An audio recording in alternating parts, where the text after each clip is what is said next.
Hello, can you guys hear me? Anybody? I Hear can. you loud and Yep. clear. Yeah. Perfect. Thank you. We I can just hear want you. perfect. I just want to make sure. Perfect. Thank you. Thank you.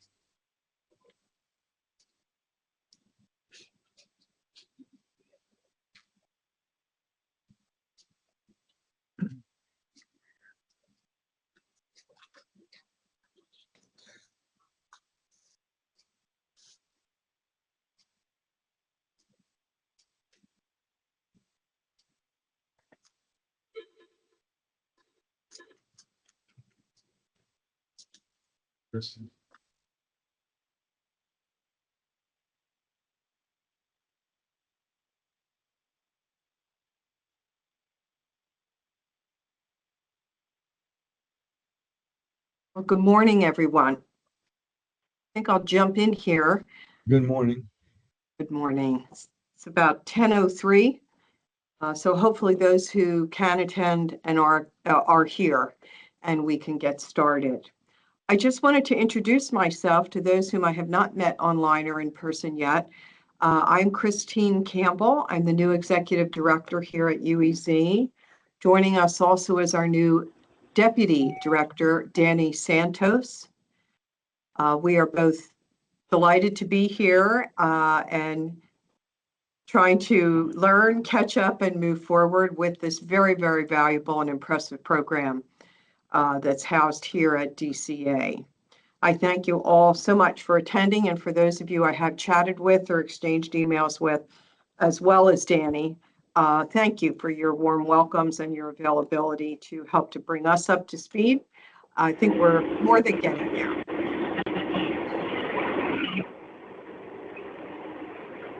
I think someone must be in a car. I also welcome you to this training today. As I'm sure you know, state law requires that UEZ partners must obtain 8 hours of training every year. This is part of the effort to provide you with that training.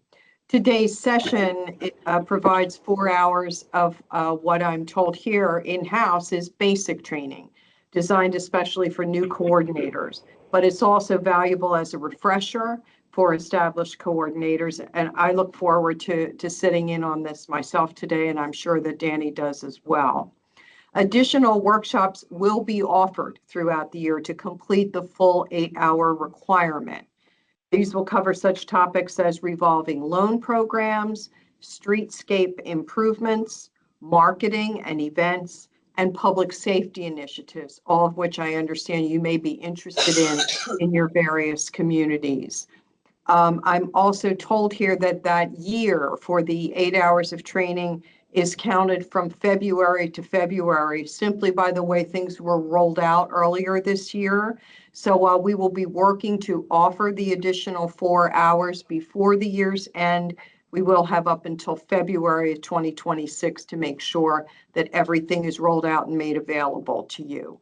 So please, along with your staff members, watch your emails for notices that trainings are being offered so that nobody misses anything and you have ample time to fit that into your schedules.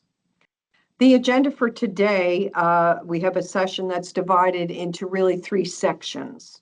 The first will address business certifications for UEZ participation, and then the financial requirements and considerations as that process is addressed and rolled out, and then how to create a successful application and the use of SAGE, the application portal. Please note that there will be a Q&A session at the end of each section. If you do have a question, you are invited to place it in the chat. But in my own experience, sometimes the chat can start rolling and it can be quite distracting. So if you can hold it and just make a note of what your question might be, you will have ample time at the end of each section to pose that question and hopefully get the answer that you need. At the end of the training, you are going to receive a short test by email. You'll have a week to complete and return that. And there will be instructions on how to do that with the test page. A passing score of 7 out of 10 is required to maintain your program privileges, but please do not stress The test is open book. So you may use today's slides, any notes you take, and any notes you may receive from UEZ after the session to address the test questions. And you may collaborate with colleagues and UEZA staff. So we're making it about as user-friendly as we possibly can. But once your test results have been processed, you will also receive a certificate by mail. We definitely want to keep a log of who's attending each of the training sessions and provide you with the credential that you need to show that you did indeed meet this requirement for UEZ privileges. I do recognize that there are additional DCA staff members in attendance here, transitional aid fiscal monitors and others who may have UEZ adjacent responsibilities. So I thank you in addition to the regular attendees for making the time to be here today. As I stated on a little housekeeping to hold your questions at the end of the session, there will also be a 10 to 15 minute break provided between the sessions. So you are not here for a full 4 hours nonstop, and we want you to be comfortable. With that said, I'm going to turn this over to our wonderful trainers and thank them for the work they've done to prepare for this today. And I hope you enjoy. Thanks.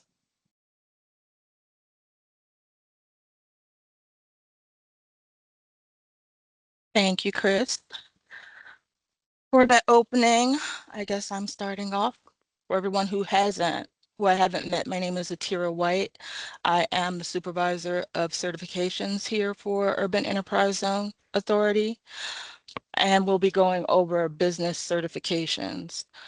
Business certifications isn't something necessarily that coordinators have a hand in. Normally, any questions or anything is handled by the certifications team here with the UEZA and the certifications team. Give me one moment, I'm sorry. There we go. I was just waiting for that slideshow to start. Thank you, Christine. All right, and our certifications team, again, would handle any business certification questions. Normally businesses will call us or email us at the UEZ inbox, uezinfo@dca.nj.gov. And that's particularly for businesses. Now, coordinators can also send general inquiries to that inbox, but if you have questions, maybe about projects or something that you've submitted, a proposal you've submitted, you should definitely be addressing those to the coordinator help inbox, and that is UEZ coordinator help at dca.nj.gov, just so that you have that distinction. You can always email us at the general box, and we'll forward it to whoever needs to address it. But if you have, again, a follow-up about a proposal or a project that you have, you should be submitting it to the coordinator help inbox. Just to introduce our certifications team, again, my name is Atira White. I am the supervisor. We also have on our team Shanika Warner, Keisha Marquise, and Cameron Johnson, who are our certifications representatives. They would answer any questions here by telephone or by email for businesses that have those inquiries about participation or about their applications that they need to submit annually.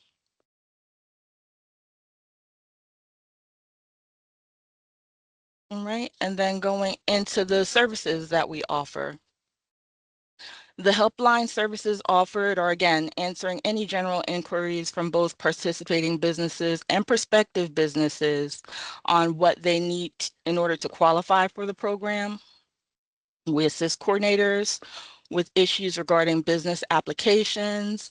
For example, if you are with a business owner and they're completing their certification application, they have questions that you might not be able to answer for them, you can always give us a call or send us a quick email and we'll be able to assist with those inquiries as well. We also assist with verifying the Premier Business Services online application portal logins. We do have access to usernames for login. We, however, do not have access to passwords. This is a frequent question that we get, and I'm sure coordinators receive as well, businesses contacting you without access to their login. If they do not have access to their password, there is a password help on the Premier Business Services portal that they would need to use and wait to receive an answer back. It usually takes a while, and I guess that's why people tend to contact us to find out what their password or to get password help, but unfortunately, we're not able to assist with that. We also verify certification deadlines and applications received once we get them through the portal and they're being processed. We connect potential businesses with their local coordinator for assistance. That's especially important right now with the 5-year plans coming in. Only because our online mapping system, our mapping tool has not been updated as of yet. So if you do have an approved zone change, we would connect those businesses with that local coordinator in order to verify that they are in the actual new zone map. We do not have access to tax information. A lot of times we receive calls for businesses who want to know when they're due for filing, if their tax filing has been received. Tax filings are handled by taxation, and businesses should be advised to contact taxation directly. Their telephone number is 609-292-6400 for anyone who is interested. And we do advise businesses to contact them as early in the morning as possible because they do have an overflow of calls regularly. All right, moving on to coordinator responsibilities. The coordinator responsibilities for a UEZ program, most important, as we see here with business certifications, is just to canvass the local UEZ for potential business partners and advise of benefits of the UEZA program. Recruiting, again, is especially important with that 5-year plan preparation that you have. If you have not submitted your 5-year plan, you should be canvassing businesses to see who may be interested in participating, giving them the information and the benefits of the program so that that plan comes in whole as possible. Provide online application assistance if required. And again, if you run into any questions or any concerns or issues with the online system, you can definitely give the help desk a call. Notify businesses of approaching certification deadlines. Contact businesses to notify them of missed certification deadlines. Notify businesses of inactive status and assist in reactivation if required. And to call the help desk if you need assistance. Again, we're always here Monday through Friday, 9 a.m. to 5 p.m. if you need assistance. And anyone who doesn't have access to the online portal, the UCA certification portal, please reach out to us at the UEZ info email box so that we can get you set up so that you're able to view your individual business certifications, who is active, who has become inactive, and businesses that might need to be reached out to in order to find out if they can certify again. All right, moving on. For UEZ program qualifications, there are only 4 qualifications for the UEZ program businesses. They have to be located, of course, within the UEZ zone boundaries. If your 5-year plan has been approved, that includes any changes to that zone map. And again, since the system hasn't been updated online, if there are questions from individual businesses, those will be fielded to the coordinators for assistance. Businesses, of course, need to be registered in New Jersey with the Department of Revenue in order to participate. They have to be in compliance with the state of New Jersey as far as tax compliance is concerned. And cannabis businesses are not eligible to participate, unfortunately. All right, moving on. So this next slide addresses UEZ program benefits. There are a few that are listed here. The first is tax-free purchases. And basically businesses are able to, or retail businesses, I'm sorry, are able to save up to $6,625 on their first 100,000 of sales through the reduced sales tax program. Reduced sales tax, businesses can charge sales tax at half the current rate to customers. And again, that's for retail businesses. Financial assistance. Local municipalities can provide information for other programs that may be available. For instance, downtown New Jersey, NJEDA has some programs that are available for businesses. And again, local municipality coordinators would be able to assist with those local programs that may be available to businesses. There are tax credits that are available. There used to be a couple more. At this time, the 8% corporate business tax is still available through the Division of Taxation. And basically that's for businesses with 50 or less employees who make an investment in their business within the 3-year period. They're able to receive up to an 8% sales tax credit. For more information on that, you can contact or have businesses contact the Division of Taxation directly. And this will be a separate line for any questions. That would be 609-826-4400. And again, that's specifically for the investment tax credit. Businesses ineligible for the reduced sales tax are car dealerships, just some examples, car dealerships, restaurants and bars, liquor stores, nightclubs and lounges, and real estate offices or development firms. Moving on. There are 3 types of applications available online through the certification timeline. The first application that would be completed online would be considered the certification or the original certification. That's the first application submitted. It creates a baseline of the employee requirement for businesses. So once a business completes this application online, they will include their current number of employees, and that begins the baseline for each certification that comes after. After that first year, the next year on the reporting anniversary of that original certification, an annual report is due. This will be due for the next 2 years after the original certification. And it just reports data or any changes for the previous year. When the business gets to their 3rd year in the program, there is a recertification, what we refer to as an annual recertification that is due. And this again is due on the anniversary of that original certification. And at this time, the business is required to meet the 25% factor requirement, which we'll get into in a little bit. Moving on. The online application process. First things first, we need to make sure that businesses meet the program qualifications. They have to be located within the UEZ boundaries, registered in New Jersey with a valid business registration certificate through the Department of Revenue, in tax compliance with the state of New Jersey, and cannabis businesses are not eligible for participation.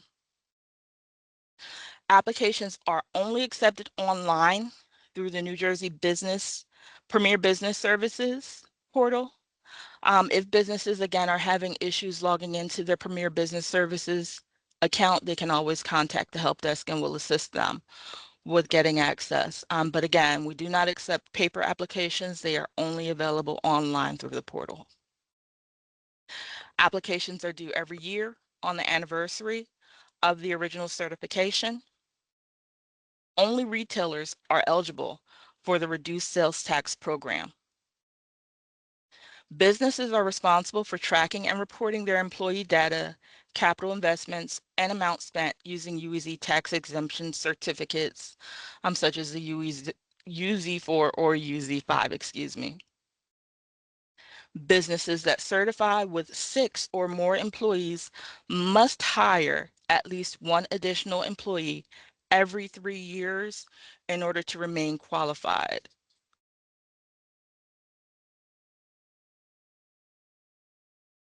All right. And to go along with that last point of hiring additional employees, this brings us to the employee requirements. For the employee requirements, there is a requirement of adding at least one additional employee for businesses that have 6 or more employees on their original certification date. To receive continued certification approval to participate in the UEZ program, a business with 6 or more employees is required to provide an increase in employment in the zone. The number of employees at the later of the original certification date or the last recertification date, which again is that every 3rd year application, will determine how many newly hired employees the business may be required to add. Businesses with 6 to 10 employees may be required to hire at least one part-time employee. Businesses with 11 to 49 employees may be required to hire one full-time or 2 part-time employees. And businesses with 50 or more employees must hire one full-time employee. Again, this employee requirement is only used at the time of recertification or every 3 years in the program. All right, moving on. Options for businesses that cannot meet the employee requirement. So there has been, especially recently, with the way that the economy is and businesses not being able to hire additional employees, in order to keep their certification, our statute does provide an in lieu approval process. And basically that says that businesses that were established at least 1 year before the zone's designation or expansion with fewer than 50 employees. So this does not include businesses, those larger businesses such as your big box stores or those type that have 50 or more employees. But businesses with fewer than 50 employees that are unable to meet the increased employment requirement may, with UEZ approval, make annual investments in the zone until their employee requirement is met. Minimum investments are required annually during the 3-year recertification period. The in lieu application can be obtained by contacting the help desk, again, by telephone, or you can contact us through the inbox for that, or businesses can contact us through the inbox for the application. Businesses with 10 or fewer employees are required to invest $5,000 per year for that business. Businesses with more than 10 employees are required to invest $500 per employee per year in order to be approved through the in lieu process. Investment examples, improvements to the business's exterior. Again, $5,000 per year. It can be upgrades to the sidewalk. It can be upgrades or repairs to a roof. It can be litter cleanup and control, landscaping, for the business. Also creation or improvement of parking areas and facilities, and creation or improvement of street lighting for the business. And just to note, those requirements, the $5,000 per year for businesses or $500 per employee for businesses with more than 10 employees, that directly connects with the tax investment, 8% that you get through the Department of Taxation.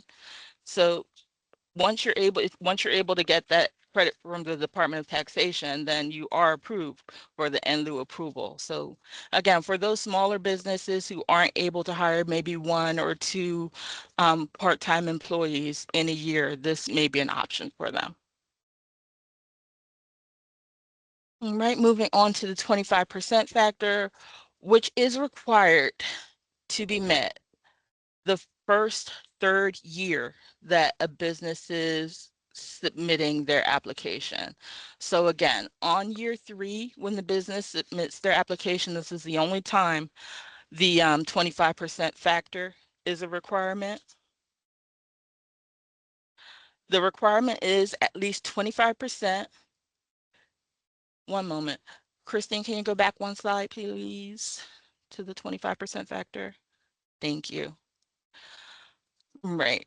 The requirement is at least 25% of the qualified business's newly hired employees must meet at least one of the following criteria. So again, this is referencing newly hired employees. So if a business comes in with 3 employees and during their first 3 years in the program, they have hired 4 more employees, at least one of those employees have to meet one of these following criteria. And that is resident. They have to be a resident within the zone or within the municipality in which the business is located, or they have to be unemployed for at least 6 months before being hired and residing in New Jersey, or recipients of New Jersey Public Assistance Program for at least 6 months before being hired by the business, or determined to be low-income individuals pursuant to the Workforce Investment Act of 1998. Businesses are required to track this data. UEZ businesses are required to track this data for participation to make sure that they meet that 25% factor on that first 3rd year certification application. Moving on. All right. So good faith waiver of the 25% factor for businesses that are unable to meet the 25% factor in hiring an employee that meets one of those 3 criteria. They may apply for a waiver of the requirement by performing one or more of the following. They can provide a letter to the UEZ program describing the position to be added to their workforce, including the type of position, salary, job description, and number of positions available, and show us where they have listed this job for employee inquiries. Methods that the business used to fill the position locally and the results of those efforts. Proof of advertisement for the position. That can be newspaper articles. I know we don't use those much anymore. Normally it would be an online posting for where they have advertised these positions that were not able to be filled. And also and they're also required to send a request to the New Jersey Department of Labor and Workforce Development for assistance in filling the position. The good faith waiver form is available also through the help desk, either by telephone or by email. Businesses just need to reach out to us for it, and we will supply them with those forms.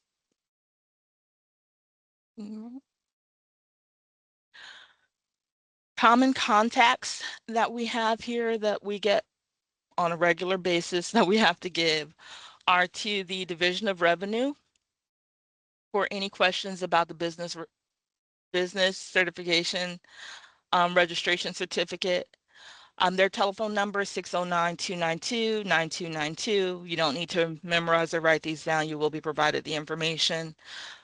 And again, that's in case they have any questions where they haven't received their certificates, or they may need to make an update to the address associated with the business.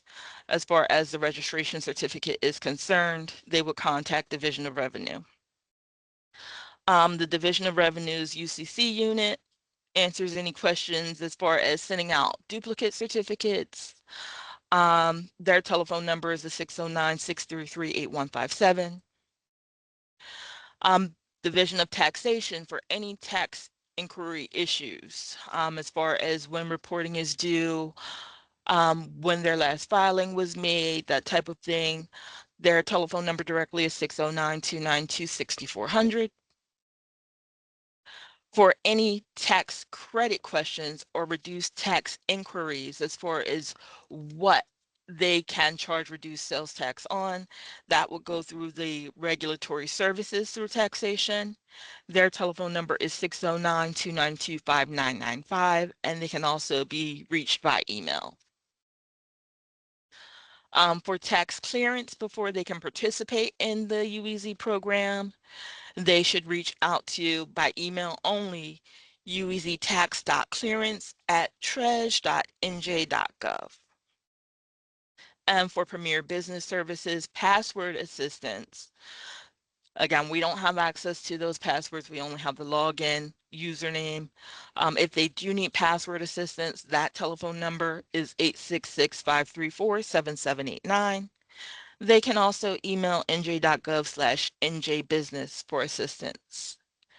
And also within the past year, I believe it was May of this year, the Division of Taxation updated their online filing portal.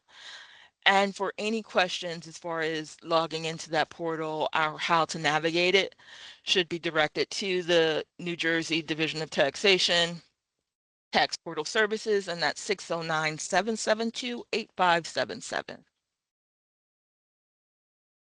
All right, I think that's all that I have for our presentation. If we have any questions.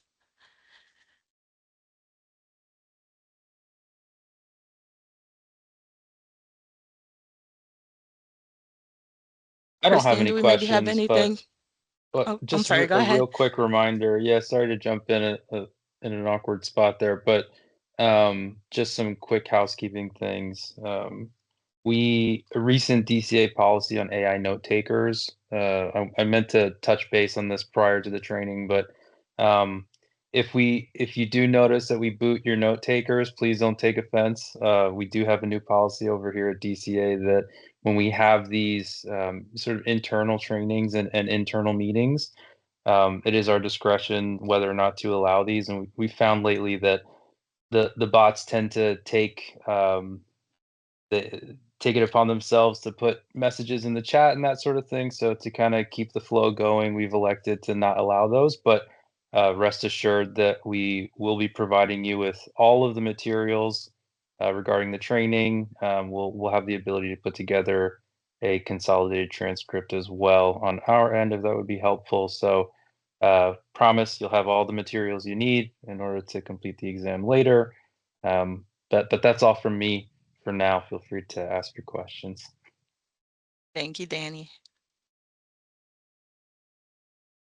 We have Right. a few questions. It looks like, Atira, there's looks like a 973 phone number has a question. If you want to go first.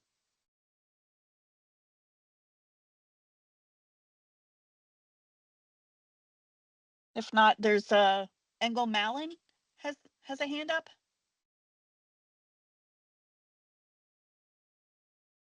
Okay, can All you right, hear there me? you go. Okay. We can hear you now. This is a quick question. I see which ones are not eligible, but I never see anything about nonprofits. So I always hear that you can't be part of the UEC if you're a nonprofit, but I can't show anything that explains that. Can you tell me anything Okay. about it? Yeah. So for nonprofit organizations, it depends on the type of nonprofit. So for instance, if you have a Goodwill, that type of nonprofit organization, but they do collect taxes on their purchases. They might be included. They might be able to participate in the UEZ program. But if you have specific questions about an organization that is registered with the Department of Revenue, we would suggest you reach out to the Department of Revenue directly to find out Okay. if that business can participate. So if somebody comes over and asks me, the first thing I have to tell them, because I get a lot of people coming, oh, I have nonprofit, can I join? And I ask them, okay, do you collect taxes? And sometimes they say, yeah, maybe. So Right. they never Yeah. know. So Right. I don't have Right. like a rule of thumb that I can tell them, hey, listen, you can or you cannot.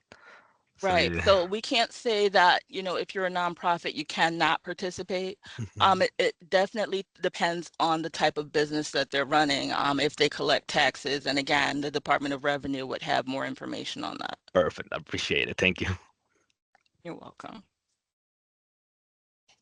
And it looks Anyone like else? the 973 number is back with a hand up. Go ahead and ask your question. I think for the dial-in, if you need to unmute yourself, I think it's *6. If you can hit *6, you will unmute yourself.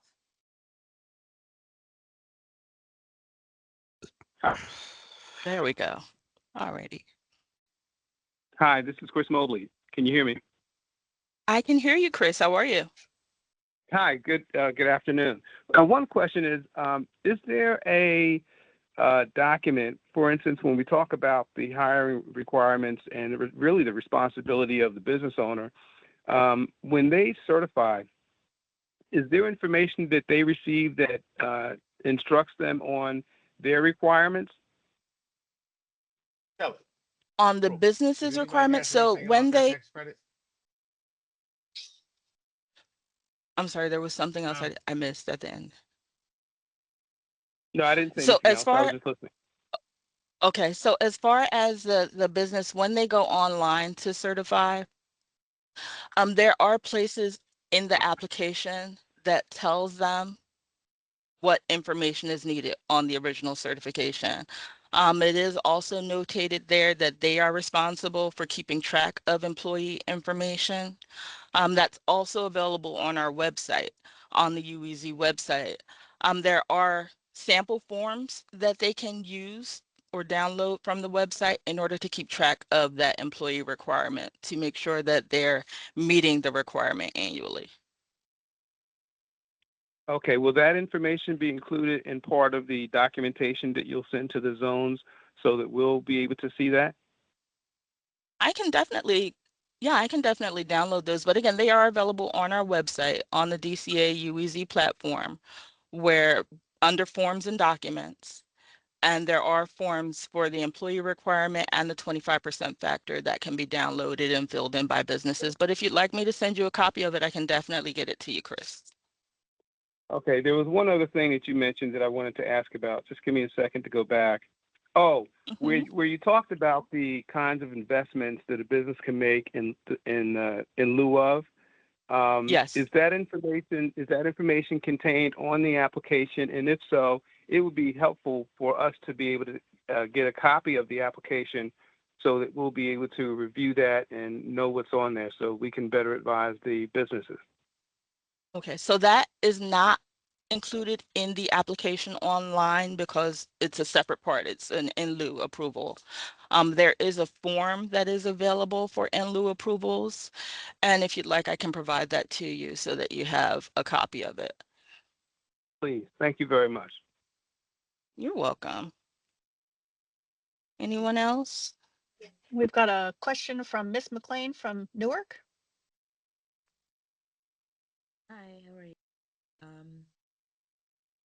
There was a number that you said, the last number you said wasn't on the slide. Can you drop that in the chat? I think it was the one about. Sure, sure. Okay, that last telephone number was for the new tax portal through taxation, but I'll definitely include it in the chat so that you have a copy of it. Yes, please, because it's like I get questions about that a lot. You're You're gonna welcome. send us these slides, right? Yeah, the presentation will be provided to everyone. Okay, thank you. You're welcome. We've got a question from Joe Thomas. Good evening. Hi, First, Joe. hello, everybody. First and foremost, that report was excellent. That presentation was very comprehensive. You're teaching me some things here, old guy like me. But the tax credit, where can we get more information on that? And is the application specifically with Treasury and it doesn't go through the coordinators? Okay, so the tax credit, if you're referencing the 8% Correct. business tax credit that they receive, the corporate tax credit, that is through taxation. Okay. It is a form that they would fill out when they prepare their taxes for revenue. It's Form 301. But again, they would just need to request that through Division of Revenue when they prepare their taxes for the business. Thank you so much. Very appreciated. You're welcome. Hi, thanks. This is Chris Mobley again from Orange. Can you tell me how to re-mute myself? I think it might be *6 to mute yourself again. Okay. There we go. All righty. Any other questions?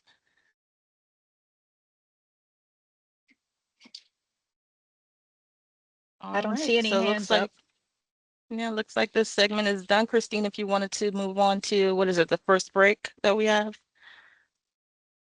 Yep, everybody will take a 15-minute break. If you need to get some coffee or something like that. We'll meet you back in 15 minutes for our finance segment.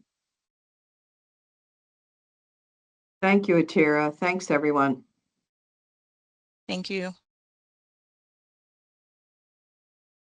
Good morning, everybody. Can you hear me okay? Yes, we can.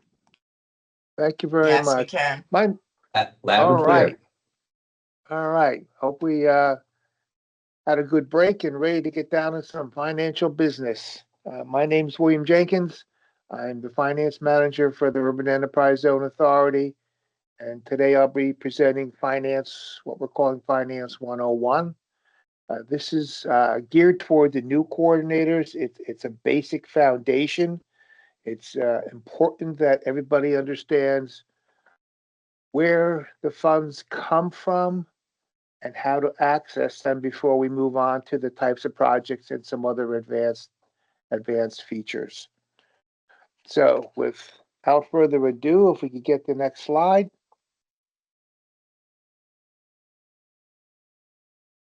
Zone Assistance Fund allocation formula from Treasury. For state fiscal year 2023 and thereafter, the amount appropriated to the Enterprise Zone Assistance Fund, as we'll call the ZAF, shall not exceed $82,500,000 in the fiscal year of 24.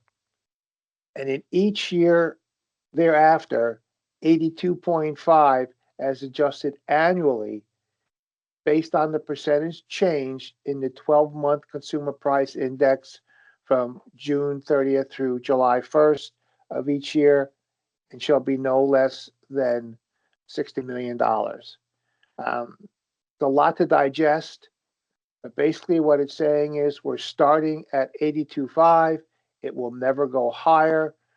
It can be adjusted downward if the consumer price index goes down. It'll never drop below 60. So that's the starting foundation, and this is money that is appropriated to us. It comes from the reduced sales tax that's collected. That's very important. You have to remember where it comes from. Next slide, please.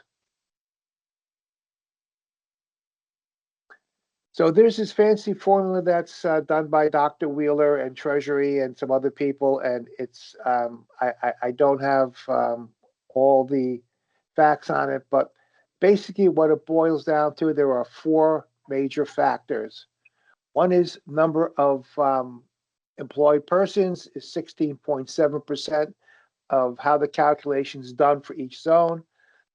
Coordinators, you have no control over that. Your municipal revitalization index for distressed businesses, 16.7. Coordinators, you have no control over that. Number of commercial and industrial parcels in the zone, you definitely have no control over that, 16.7%. What you do have some input on is the gross taxable sales subject to UEZ reduced sales tax. That is the membership, because that's where the money comes from. It's not just all businesses in the UEZ, it's member businesses. This is why it is critical. Your primary job is to go out and recruit businesses. This way, you affect 50% of what your allocation is going to be. Next slide, please. And here it breaks it out a little bit better. Zone Assistance Fund, ZAF formula. Changes in the gross taxable sales subject to the UEZ reduced sales tax. This is the most important. This can be affected by the number and size by revenue of participating UEZ businesses. That's number one. Again, this can be affected by the number and size by revenue of participating UEZ businesses. So going back to the last presentation, one of the coordinator's responsibilities up top was recruiting. This ties right back to that. If your allocation goes down, the first thing we look at is, all right, so how many businesses did you have at the beginning of the year? And how many businesses did you have at the end of the year? If businesses went down or did not increase, that's a good indication as to why your share of the pot might be less than you expected or what it was last year. You said the other three areas coordinators have very little to do with. I want you to be aware of it though, but mainly I want you to understand that your primary job is to recruit businesses. Next slide, please.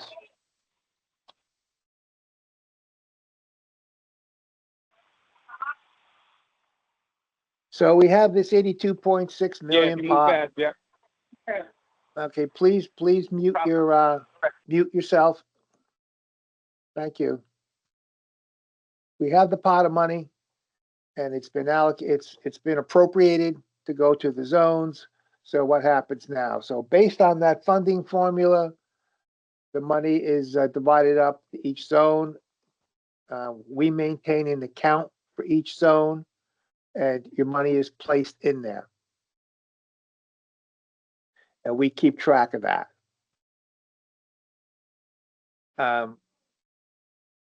The first year was the only year we received all the funds up front.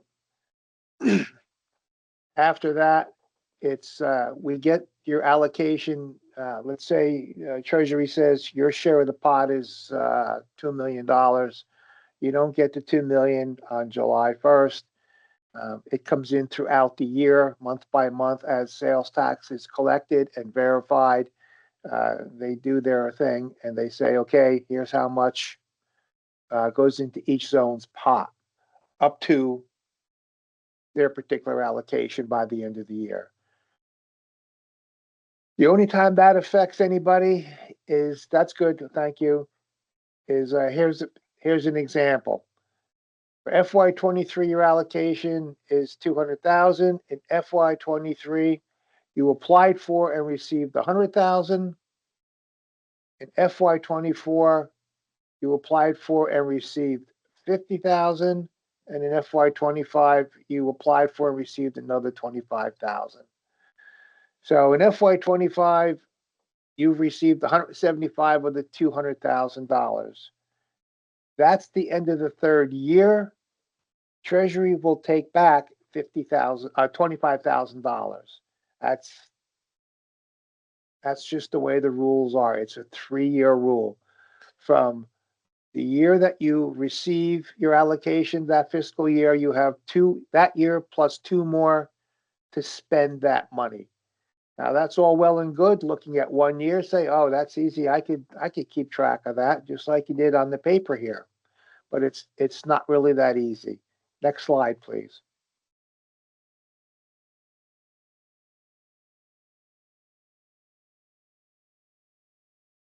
Three-year rule applies to every year when you get your allocation. So you have your 25 allocation that you have to spend, and then you're going to get money in 26, and you're going to have to keep track of that, and so on and so forth every year. And it could become a bookkeeping nightmare for everybody out there. So it's important to know what your allocation is and keep track of the projects that you've been approved for. Next slide, please.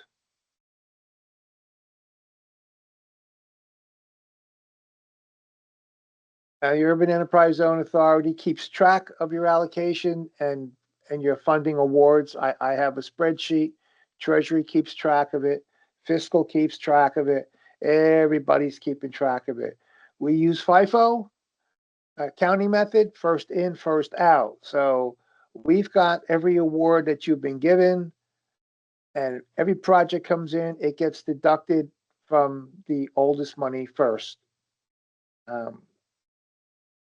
It's like a checkbook, okay? So when you write out a check out of your checkbook, you generally don't say, well, I'm going to pay the rent out of this week's paycheck, and I'll pay the American Express out of last week's paycheck. You just have a balance and you write the checks. That's kind of the way we give it out, but in the background, we're always subtracting from your first year's allocation first. That's our responsibility to help make sure that you don't have to give money back. Some zones lose money because they don't spend it. Other zones exceed that for the year, and they're in good shape. Next slide, please. So now that you got the money in your checking account over here, how do you get the money out? How do you get to spend it?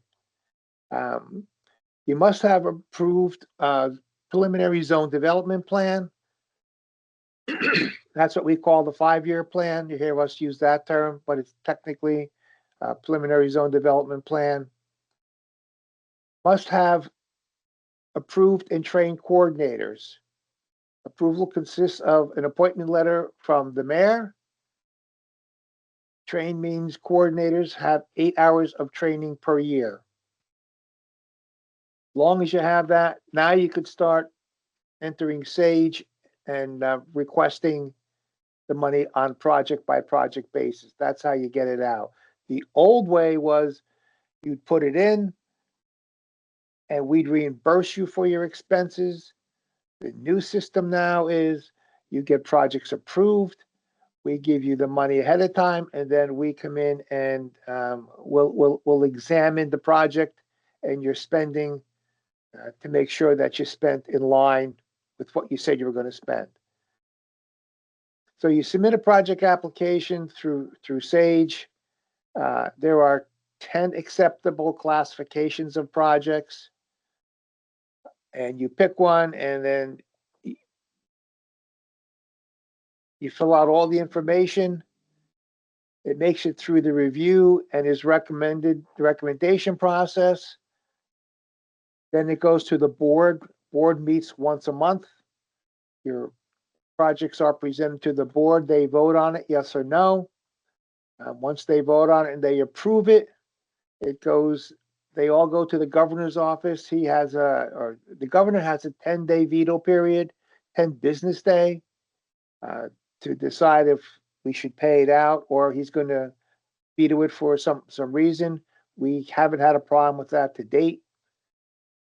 After that 10-day period, which is really about 3 weeks, award letters go out showing that the project was approved and the amount of the funding the zone will receive.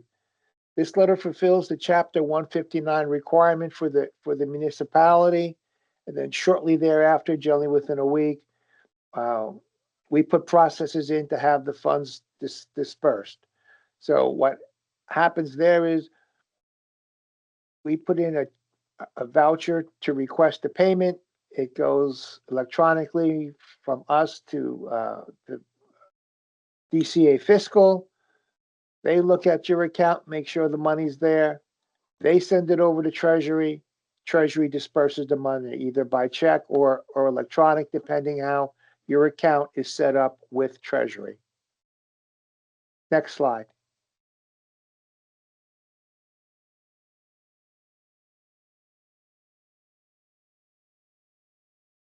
As I said before, this program does not reimburse for project expenses. Example, you submit a project in May of this year. The project has a start date of January this year with an end date of December this year, 12 months. You are expecting 12 months of funding, but since you submitted it in May, you are only eligible for 8 months. The 4 months back expenses will not be paid. No reimbursements. That's not how the program works. So you have to make sure that you get your projects in well before your start date. There is one exception to this that we'll go over in a minute here. Funds should start being received prior to any payments made by the zone. Those types of projects do not have a cap on how much that can be spent. If the account has the funds, there's 2 exceptions. Every year you get your allocation, and Your administrative budget is limited to 10% of your allocation for that year. And public safety programs, what we call police projects, are limited to 25% of that year's allocation. And it's for that year only. So next year, it'll be a different amount. It's 10% of what you get there. So basically, if you don't use the 10%, you can't carry it forward. It stays in your bucket. You don't lose it. You could use it on other projects, but the 10% and 25% apply every fiscal year when you get your new allocation. As I said, both expire annually and cannot be combined over multiple fiscal years. Thank you. Acceptable types of projects, these are 1 through 5. We'll take a minute and you can just see the first 5. We're going to develop other courses that will go into this in more detail. This is more of an advanced. Some people are very experienced with these and will be soliciting their assistance in the future. These should be interesting. So, want to go to the next slide, Chris? And here's the last of the project types. Again, you will be getting these slides so that you'll have this information.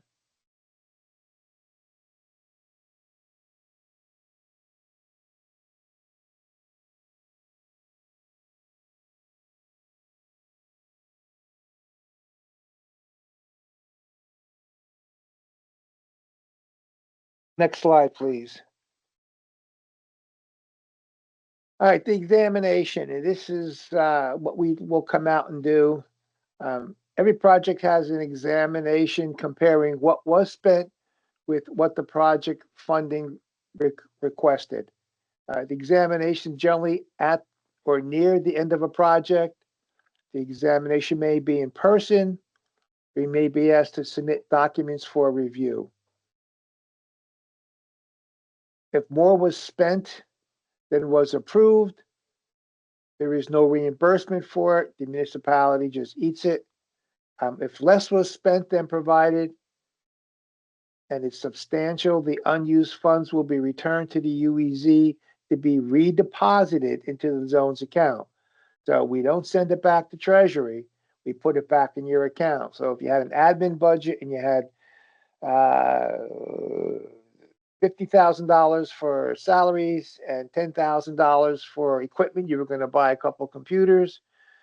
Something fell through, you didn't buy the computers. At the end of the year, we do the examination. We found that you spent the 50, not the 10. We say, okay, you owe us back 10. You write a check, we put it back in your account. You can spend it on something else. So you don't really lose it. It goes back in your account to be spent in the future. Next slide. Now here's what I'm expecting a lot of questions.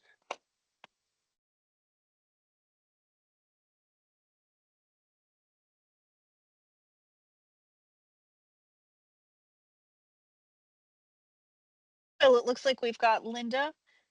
Linda, if you'd like to ask some questions.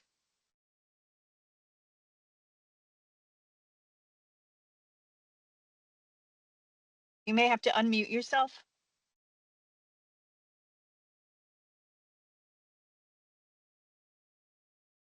Well, in the meantime, Stephanie, do you have any questions? Yes, thank you, Christine. Hi, everyone. Bill, I just had a quick question about what you said about the spending portion for, we're doing the UEZ funded events this year. So would that be okay since we already had it in we sent it over to be approved on the agenda? Would that be okay? Because we just had a block party. I don't know if that would be included.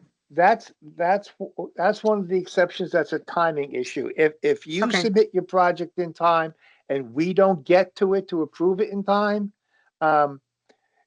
so your fiscal year starts on July 1st. So let's say we don't get to it till August, and it was an event you had in July and you submitted it in May. That's not really your fault. Yeah, I generally grant that. That's Perfect.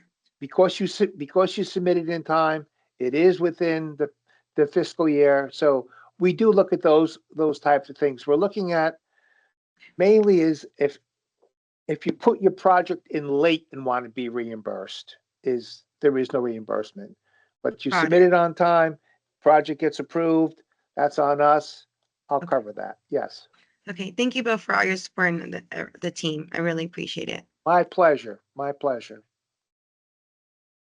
Hi, it's Linda. I'm sorry about that. So we're from Kearney Urban Enterprise Zone. We had I was listening to the 3 week which included the governor's option to veto, et cetera. We were approved at the July 16th meeting for a major streetscape project, and we still have not received our letter now at the end of September. So we had Yes. a plan with our engineers, and I've not allowed them to move forward because we haven't gotten the letter. With the cold weather approaching, they were going to do certain warm weather portions and then, cease over winter and resume. So I'm just curious about that. And I would be too. I can tell you right now is that no, it's a valid question. Um, we're making some changes here. We're moving back into Sage for the entire project, and some things are being reorganized. I will find out exactly where your letter is and we will Okay. get to you, but you will be receiving the letter for the chapter 159. And I apologize that it hasn't gotten to you yet. Okay, I appreciate that. Thank you.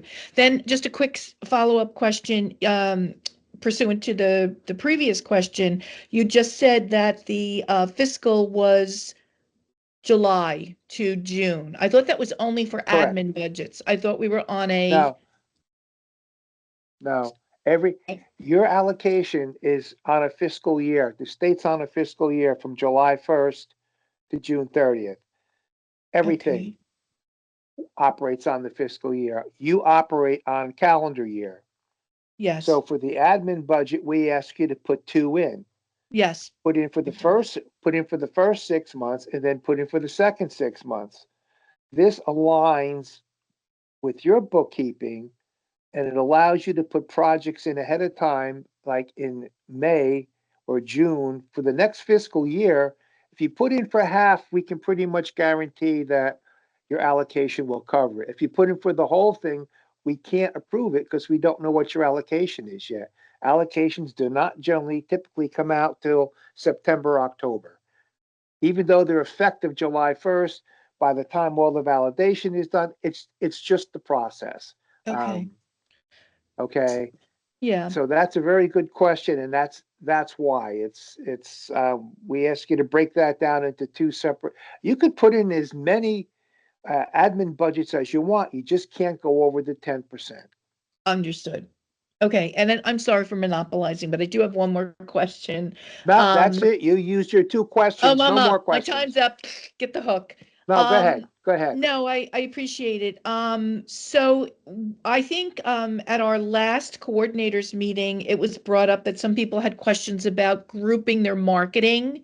We were going to do, there were some questions about I have 6 or 10 different programs, events, festivals. And I think where there was going to be like another meeting about that to see how to proceed, because right now I'm gathering quotes for January through December next year. And I'm just trying to figure out what my timeline is on that, if we are going to meet, if there's anything different that we should know about. Okay, we did not have a meeting, but the short answer is you can put them all in one request, one project request, but I need to see every event listed out. You just can't say Yes, marketing. Okay. of If you're course. having a street fair, I need to see the dates. I need to see the estimates for each one, um, what your expectations are. I need Hmm. to see that for each one. So you can list out 10, 12 different items all in the same project request. I just need to Okay, see the details. understood. And that doesn't preclude us if we come up with another idea towards the end of 2026, we can't reapply for that if somebody comes and has this like great idea. Once we put in a Sure, you marketing, can. great. Okay, good. No, No, you good can news. put in 4, 5, 6 marketing, okay? Terrific. There is no cap on that. Okay. All right. Thank you so much. You're welcome. Sandy, hi. You have a question? Yes. Hi, Bill. The reporting and compliance guidelines that came out, when you were talking about reimbursement or how the funding would come, are they the new guidelines that we'll be using? Or, because I know you did say it's not a reimbursement, you will fund ahead, but a copy of the guidelines came with my letter for my approval. Yeah, that's how we're going to, and I guess I should touch on that since you got the letters, is there have been a couple of zones who have abused the funding. Is they've asked for X amount of money and then it just sits there and they never spent it. So there was discussion here and we decided that to help ensure that the money gets out on the street, the way we give you your funding once your project is approved is going to change. The basic crux of it is if it's a construction type project, once you send us a copy of the PO that's going out to the winner of the bid, we'll send you probably 50%. Once the actual construction starts, the first shovel of dirt is moved, and you send us proof of that, we'll send you the rest of the money. It's not going to be any more that as soon as the project's approved, you get all the money. That's the rough guideline. And that's why we asked you to break your admin budgets down to first 6 months, second 6 months. Is I need to make sure that the coordinators get paid so that they can keep recruiting more members and working on projects. But you're not going to spend the full money right up front. So that's why you get half, and then in December, you'll get the other half for the second 6 months. But that letter that came with your that guideline that came with your letter is how the funding is going to be distributed from here on out. Does that answer your question, Sandy? Okay, Yes. good, thanks. Yes. Jeanette, how are you? You're next. Hi, my name is Jadette Williams from Irvington, UEZ. And my question is just something a little tedious. How strict are you guys with quotes? Like if I went through one company and I found out after I submitted the project that I wanted to use a different company, how strict are you guys with that? I'd like to say I'm very strict, but let me explain. Is I understand that a lot of time it's difficult for you to get quotes because they want to hold you to 30 days. And I doubt from the date you get a quote, submit your project, get it approved, and get your money will be within that 30-day time frame. So we ask for estimates. And to me, any company wants to do business with you will give you an estimate. We understand it's an estimate. I need something to know where you got the number from. And that's the purpose of the estimate. Now, you get an estimate from company A, you put your project in, it gets approved, you get your award letter, and in the meantime, you found company B who may be cheaper.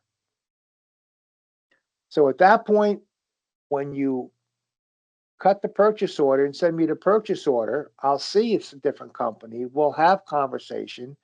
You'll get the half of the money right up front at that point. And at the end of the year, for the end of the project, we come in and do our examination. And if you spent less according to your adjusted plan than what you got, you just owe us the money back. There is no penalty. Okay. Does that answer Okay. your question, or No, yeah, you still have a That question? covered part. That answered the question, because sometimes not just being cheaper, sometimes you find out this is probably just not the vendor you want to go through because of their practice.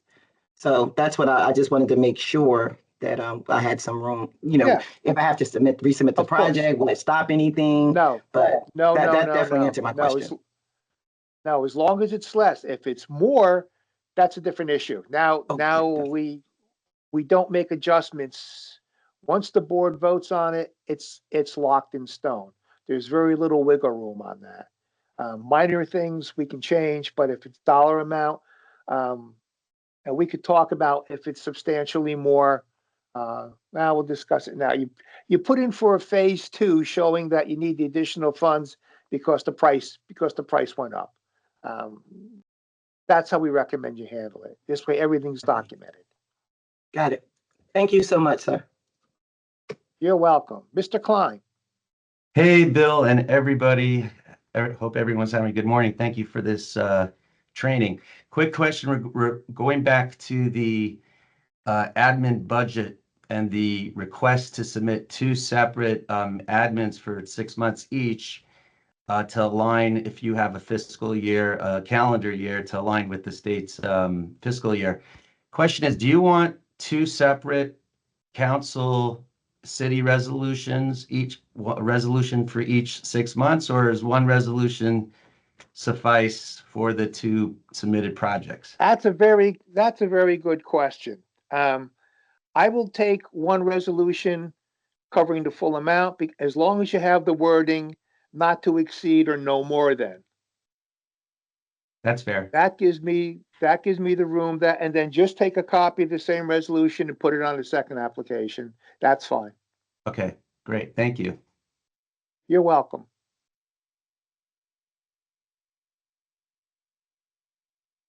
Anyone else? Don't be shy.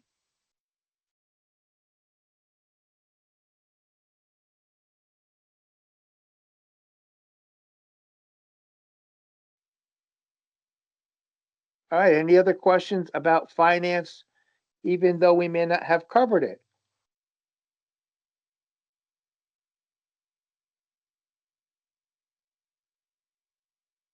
Chadette's Yes, got a ma'am. question again. Hey, I'm sorry, you guys. To piggyback off of what David said as far as the admin budget, because I still, to use myself as an example, I just literally put in my 6-month admin budget for 2026.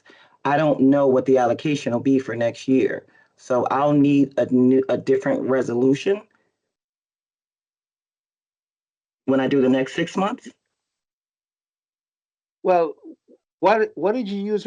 What was on the resolution for the one you just submitted? The resolution was based off of last year's allocation. All right. Was it for half? It was for half of it was for half of 2025. Fine. In that case, you will need another resolution once you find out what the allocation is. Then you pick up the difference. Got it.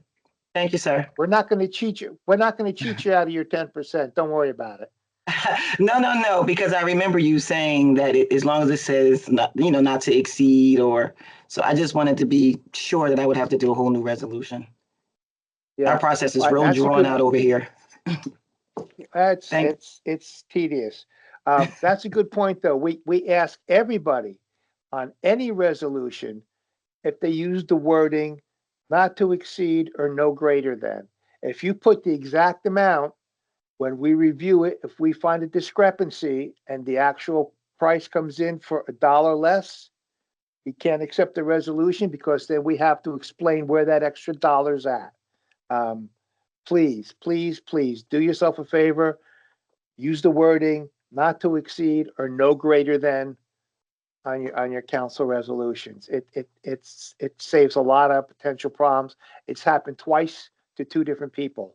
So it not often, but it does happen where something was different and we couldn't accept the resolution, and that postponed their project being approved. Okay. Thank you, sir. You're welcome. That's it. No other questions? Boy, I did a good job. They're all laughing over here. You did a great job, Bill. All right, so I'm looking forward to helping. Okay, who do I owe money for that last comment? Phillipsburg. Okay, So if we don't have any other questions, you want to take a 30-minute break, get yourself a little something to eat, run to the bathroom, that kind of thing, and we'll be back about noon. Does that work for everyone? Sounds good. Yes. Okay. all right. Thank you, Bill. Thank you, Christine. Thank you. Yep.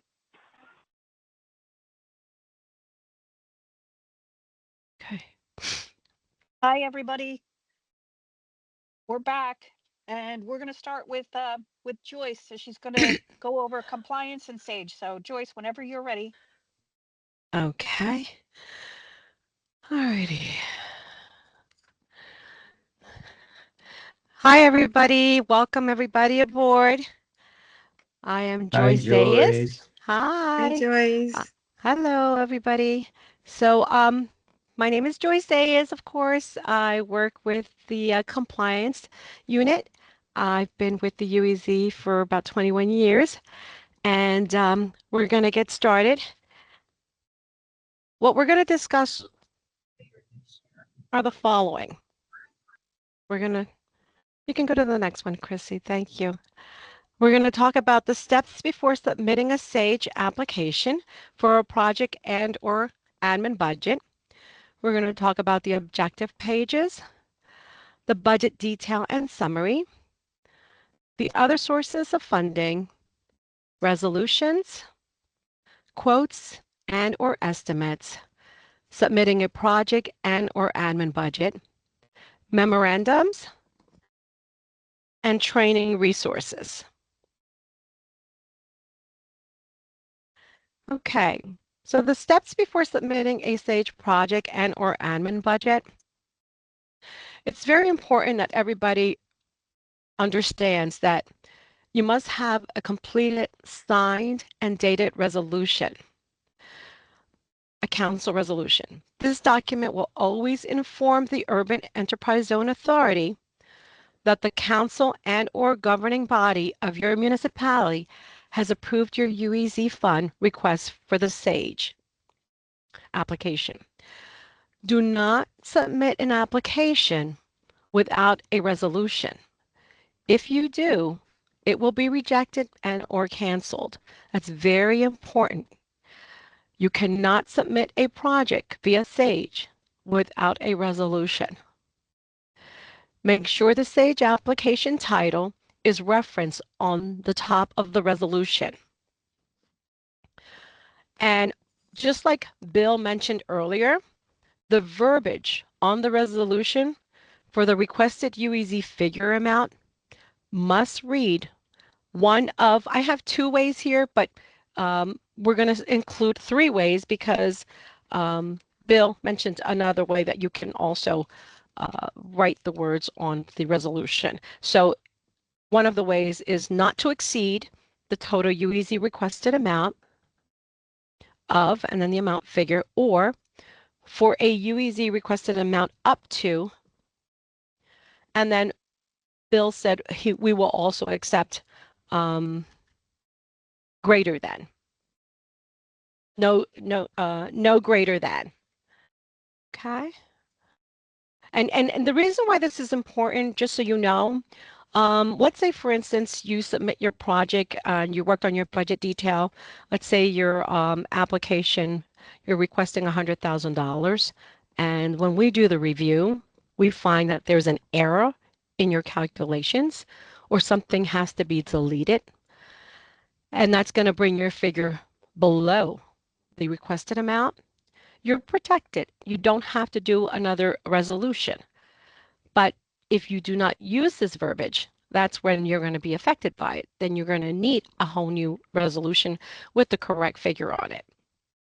Okay, thank you. Next, please.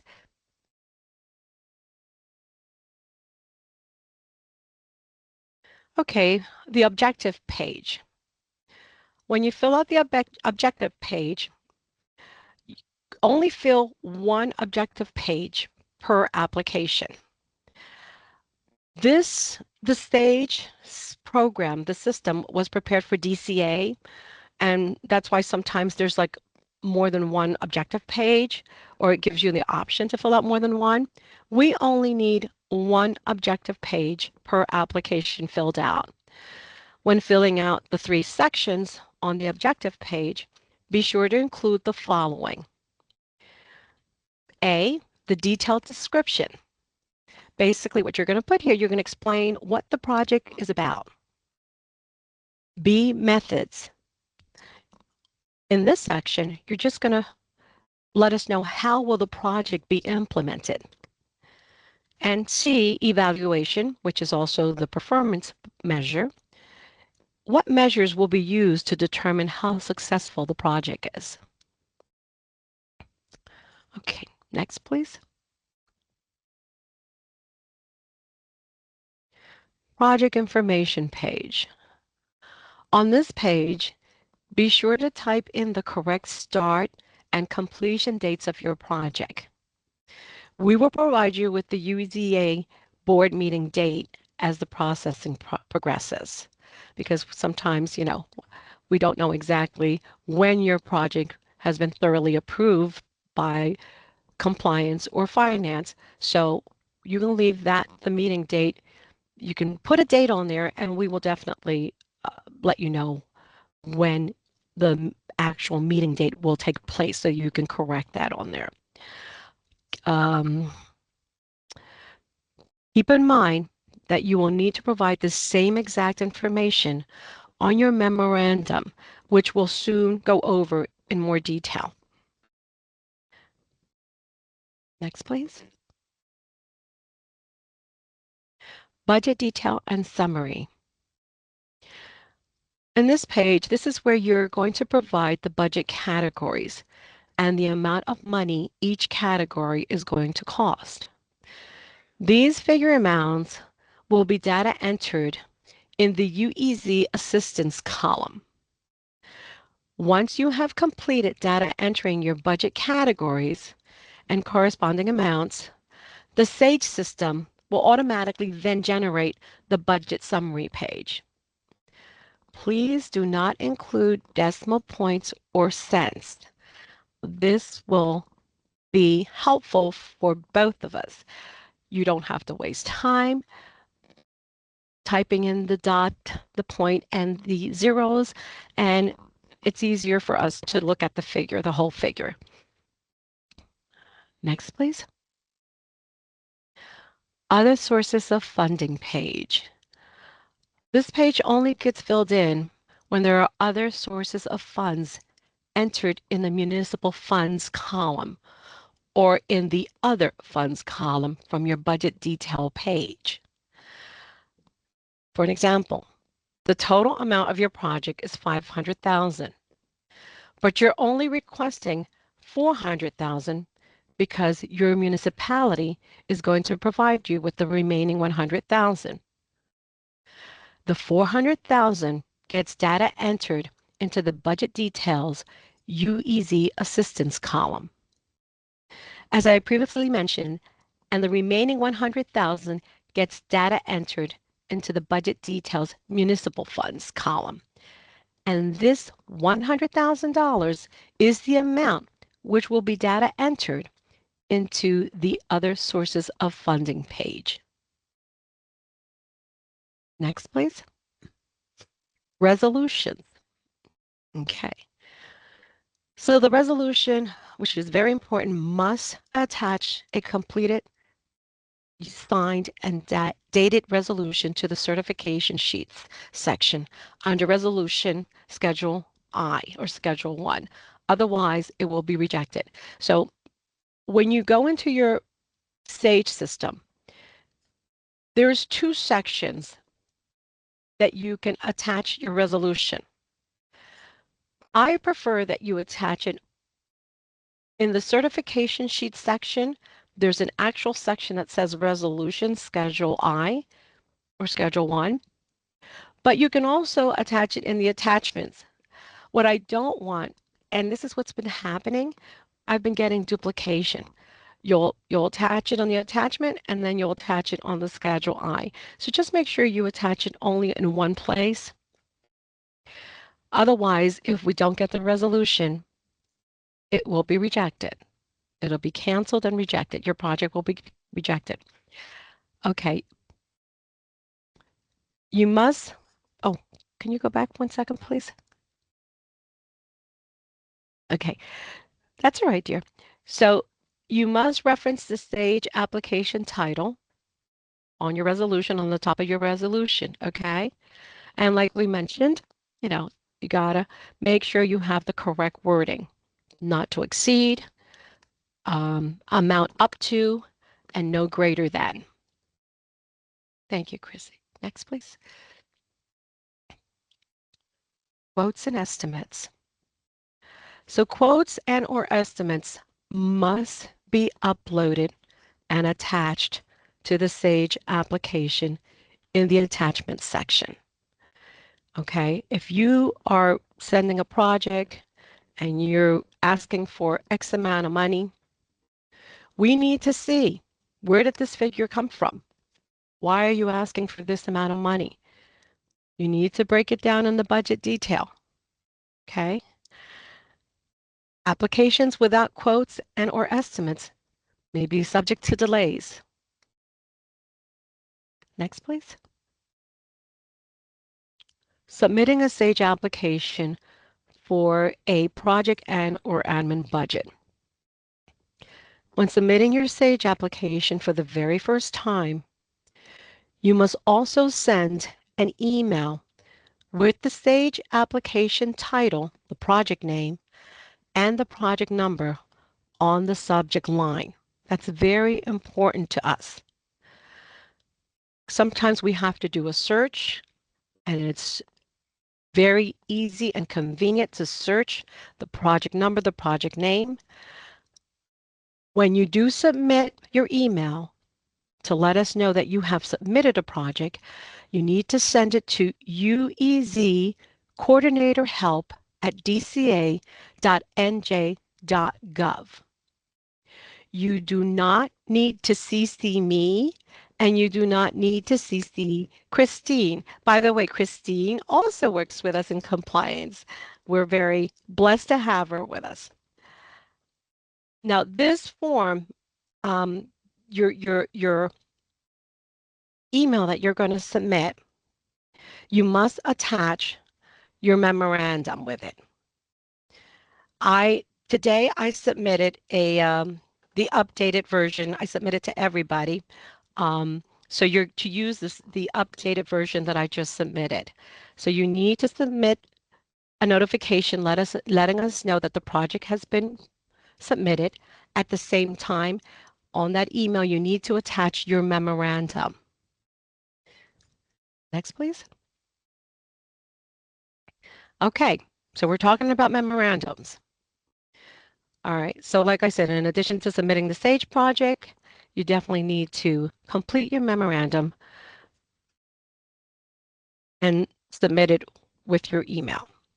Use the updated templates. I put 9/24 there because I meant to send it yesterday, but I sent it today. Include the UEZA board meeting date.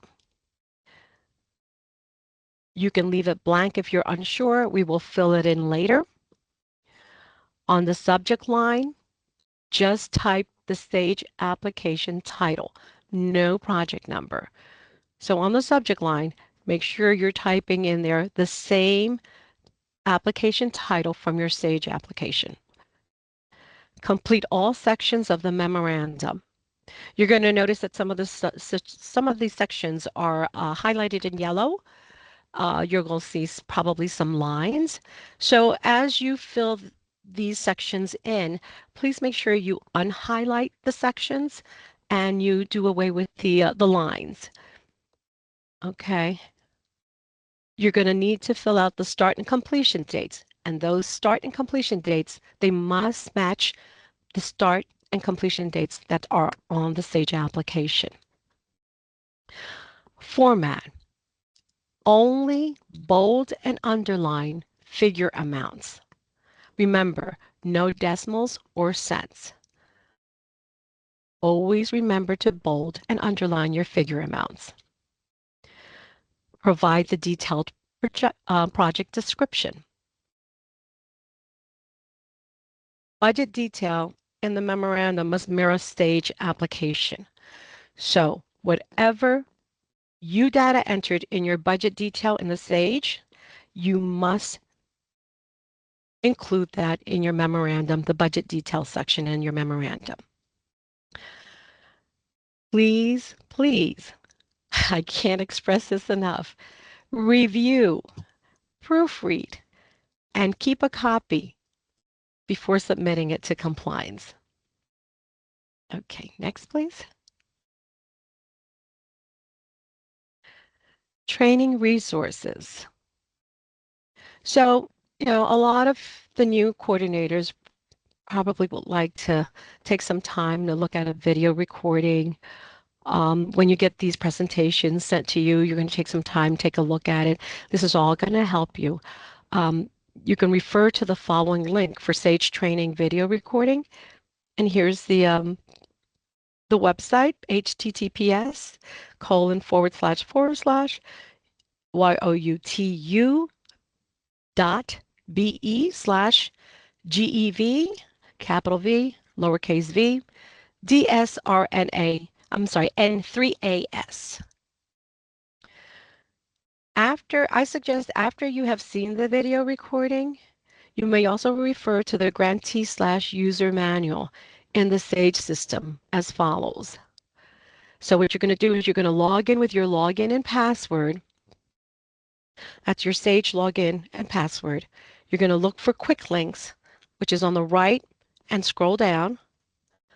You're going to look for DCA Sage manuals, and then you're going to select grantee/user manual. Next, please.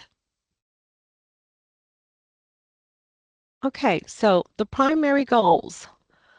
Ultimately, our goal is to submit an accurate Sage application, avoiding delays for a smooth process. Next, please.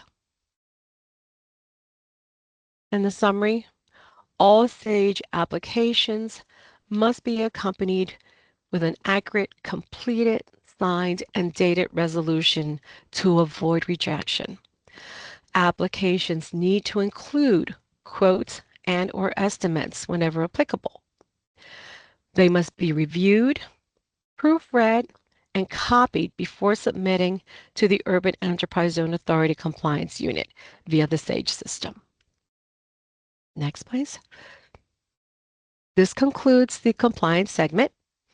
We will now move forward to any questions you might have in reference to compliance. I will try to answer them, and if I don't have an answer, I will definitely get one for you. Any questions?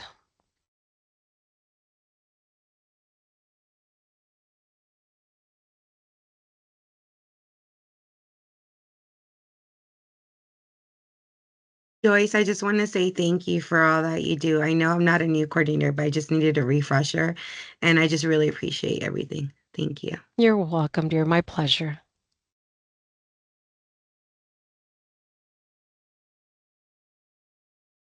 Okay, nobody has questions. Christine, you want to take over? So I just wanted to say thanks to everybody. We'll email the presentation. I'm going to also send some links. We're trying to refresh our website, so it's not going to happen right away, but we'll have a post to this video. So that way, if you need a little refresher, or if we wind up with any new coordinators, they can take a look at this. The video that Joyce referred to, the how to use Sage, is posted there. And then the only other thing that I have is that I'll also be sending a test out to everybody. It's just 10 questions. You need to get at least 7 right. It is open book, so we have high expectations. So hopefully you'll do well, and we'll get that out to you and get it back to us within a week, and we'll get you your grade. I just want to thank our wonderful staff, Joyce, Chris, Atira, Bill. Thank you for your wonderful presentations. Thanks to all who attended. I learned a great deal, and I'm sure everyone on the call did as well. So thanks and congratulations. Oh, we do have a question. Abel? Yes, thank you again for the training. It was very beneficial. I'm pretty new to the program. You guys will be sending out the deck, right? Yes. Yep. I'll get it all Fantastic. together right after and I'll get it to you. All right, great. Thank you so much again. Yeah, thanks for joining us. Anybody else? We get a lot of questions in the email, so feel free to ask us out loud. It might help someone else.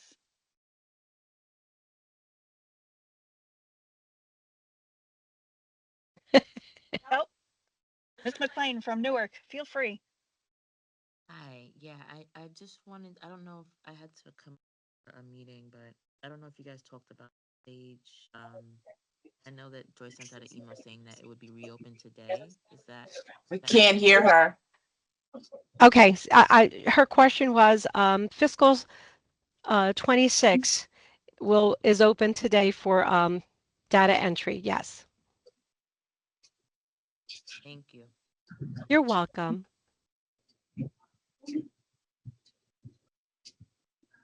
Any general questions? I know that earlier Chris Mobley I hope he's still here, had a question for Bill. You have any questions for Atira or Bill? Anything else, feel free.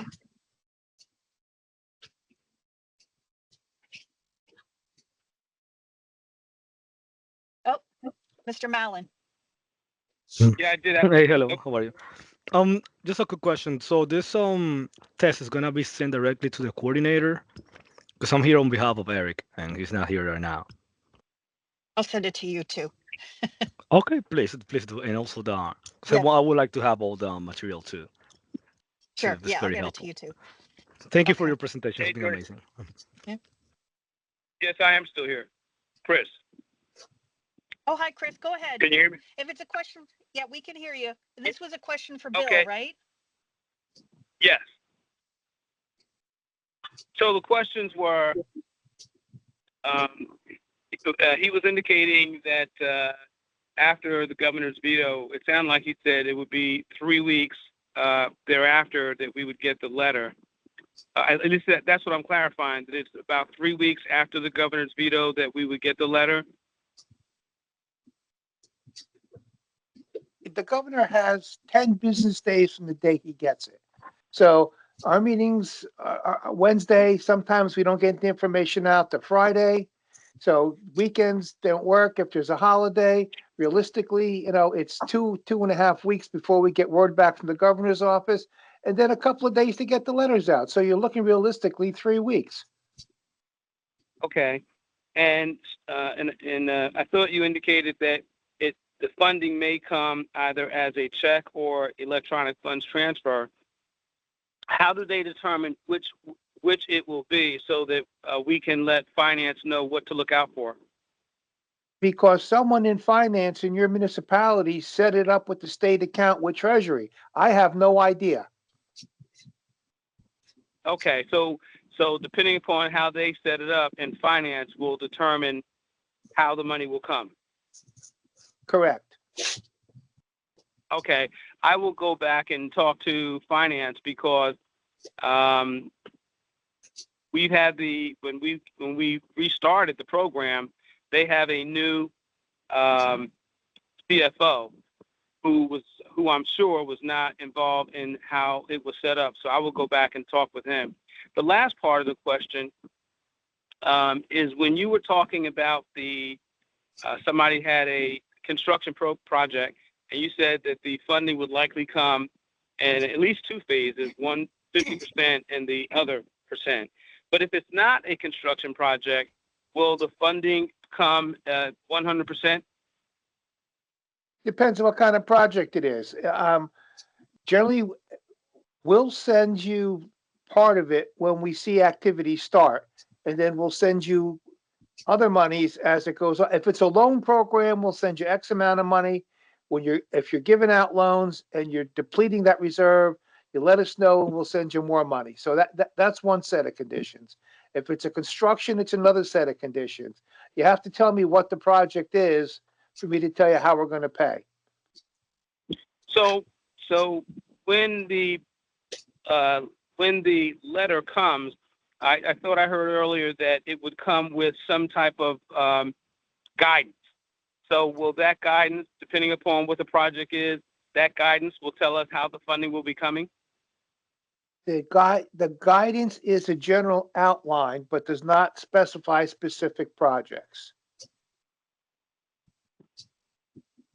Okay, so we would need to contact you after we get the letter to find out about how the funding is coming?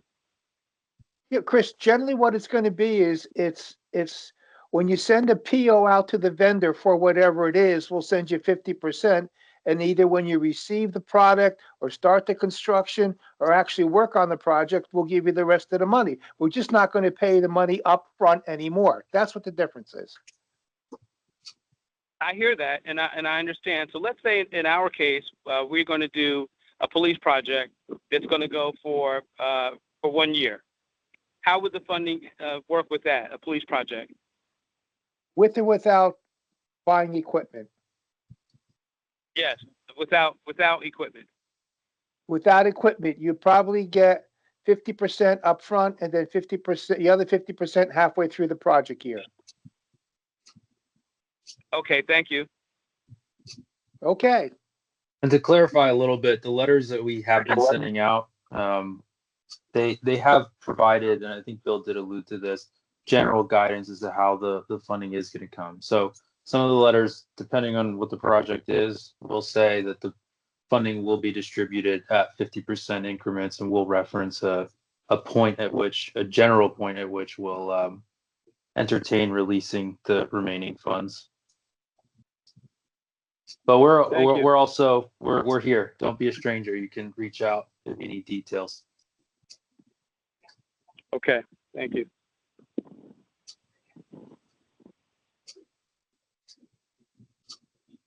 Anyone else? Come on. All right, then. If we don't have any other questions, we'll let you get on with your day. And again, if you think of something afterwards, definitely take Danny's advice. You can email, you can call. We're happy to help you. Thank you. Thank you. Thank you, everyone. Have a good day. Thank you. Thank you. Thank Bye, everybody. you. Have a great Bye, day. everyone. Bye, Joyce, everybody. Bye. Bye. Thank you.